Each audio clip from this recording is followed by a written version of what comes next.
新年快乐! There are two things that are now official. First, it's the year of the horse, and second, Taiwan is a country.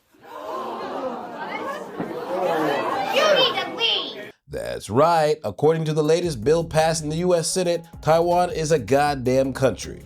Kinda. And actually, America is about to pass two hugely important bills, and it all spells bad news for China. Meaning for at least the next 7 years, all the way through the end of Xi Jinping's final term, 代志大条. Taiwan has become a major topic over the past few days. Not because of Xi Jinping, but because of one of the most liberal Xiao Zhaihong congresswomen in the House of Representatives, AOC. And to all of you, and Congressman, I'll start with you, would and should the U.S. actually commit U.S. troops to defend Taiwan if China were to move? I think that this is such a... I think that this is this is of course a very long-standing policy of the United States, and I think what we are hoping for is that we want to make sure that we never get to that point, and we want to make sure that we are moving in all of our economic research and our global positions to avoid any such confrontation and for that question to even arise. And after this, everyone online was trolling AOC hard because this goober claims she wants to become the first Latina female American president. But based on how she talks, I bet she can't even find Taiwan on a map. Are you retarded? Man, this really makes me miss Kamehameha Harris. You want to know what's even funnier? After Marco Rubio's viral presidential-style speech in Munich, AOC's response? It is not a remark on who Maduro was as a leader. He canceled elections. He was an anti-democratic leader. That doesn't mean that we can kidnap a head of state and engage in acts of war just because the nation is below the equator.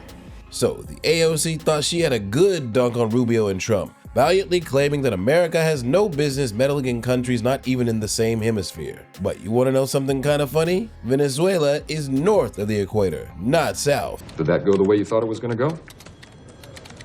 Nope. She talks like she's so sure of herself, but she don't know shit. And like I said before, I doubt this always obnoxious can even find Taiwan on a map. But here's the thing, she actually signed this bill. A warning from Congress to China, invading Taiwan would come with consequences. The House passed the Protect Taiwan Act on Monday.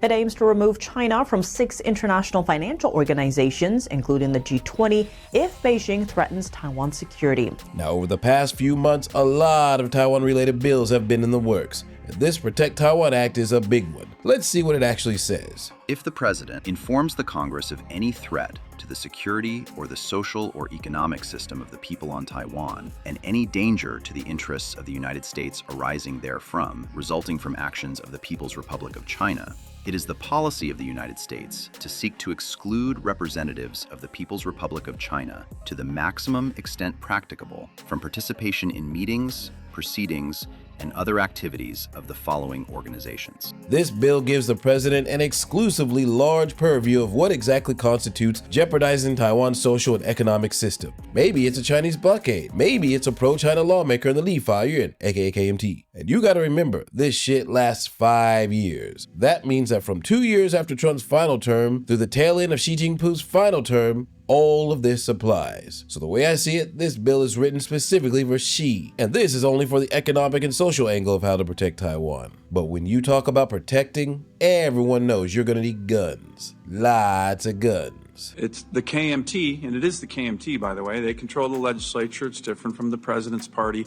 They're playing a dangerous game on their defense budget. If anyone from Taiwan is watching this hearing, they need to realize they're playing a dangerous game.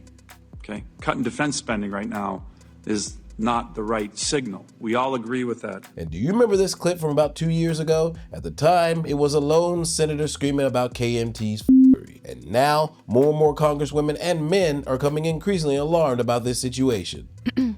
Dear Speaker Han Kuo-yu, Chair Cheng Li-won, Chair Huang Kuo-chang, and Caucus Whip Ker Chen-ming, as friends of Taiwan, We write to express our concerns with ongoing deliberations in the Legislative Yuan to only partially fund a supplementary budget request to enhance Taiwan's defensive capabilities. The United States shares a strong and enduring partnership with the people of Taiwan. It is built upon shared democratic values, close economic ties, and a mutual dedication to Indo-Pacific peace and stability. However, the threat posed by the People's Republic of China, PRC, against Taiwan has never been greater. Xi Jinping is focusing every element of the PRC's national power to control Taiwan. Xi hopes to achieve this through illegal, coercive, aggressive, and deceptive actions that undermine Taiwan's will to resist. At the same time, Xi remains willing to use military force to achieve his goal. You have our commitment to continue to work together to ensure Taiwan gets the capabilities it needs faster. Likewise, we need Taiwan to step up with us. Now, this letter was written by House Representative Adriana Paulina Luna. She has a lot of influence in the Republican Party. She is super anti-CCP, and for the past 3 years, Congresswoman Luna has been actively hunting CCP spies and Xiao Taihong connected to the CCP, causing chaos on America's streets. Real talk, she's got a gun pointed at the head of the CCP for a long minute. And this letter was addressed directly to Taiwan's legislators who want to stop Taiwan from getting the weapons they need from America. You were very influential in the writing of the national security strategy and the national defense strategy. The word Taiwan doesn't show up in either of those. Is there a reason why? And lead us into a little bit of a discussion about how you're thinking about deterrence for Taiwan. Well, I mean, I think I have nothing to say in terms of any policy change or position or emphasis even on the issue of Taiwan. I think, the goal is obviously these public documents, we understand that people look at them very carefully.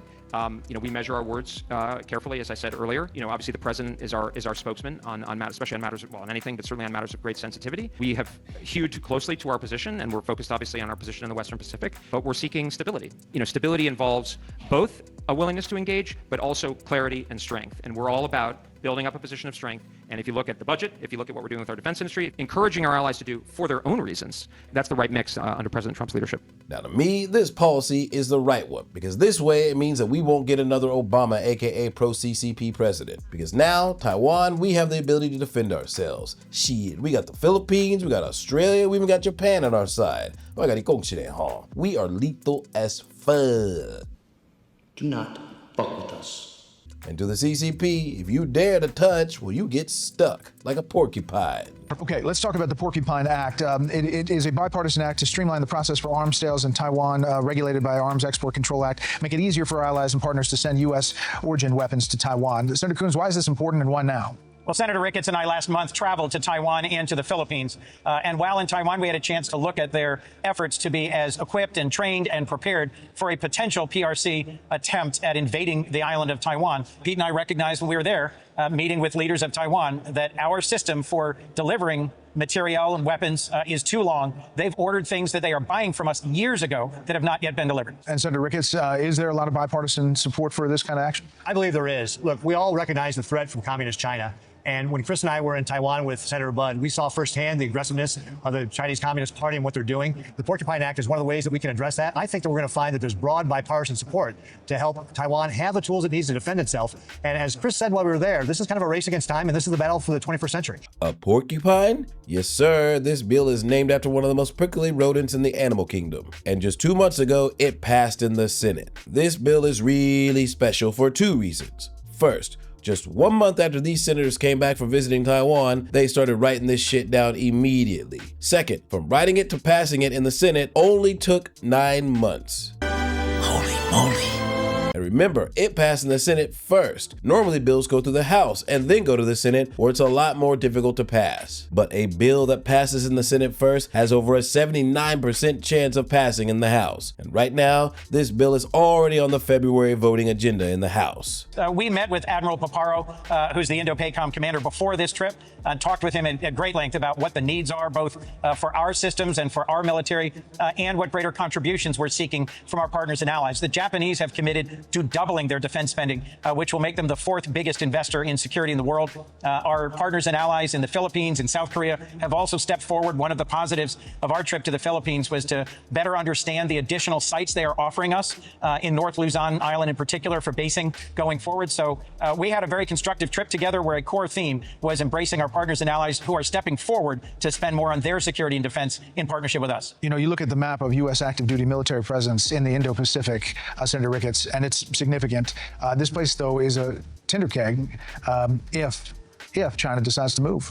So the entire Pacific regional countries are increasing their budget for defense, and it is all a part of America's Indo-Pacific strategy. Actually, this sounds a lot like NATO, yo. Do you want to know what the senator of that video said one of the main purposes of this bill was? The Porcupine Act would define Taiwan as a NATO plus country, meaning shorter approval timelines for arms sales to Taiwan. Yes, sir, you heard that right. This bill, based on the senator's words and intentions, aims to define Taiwan as a NATO plus country.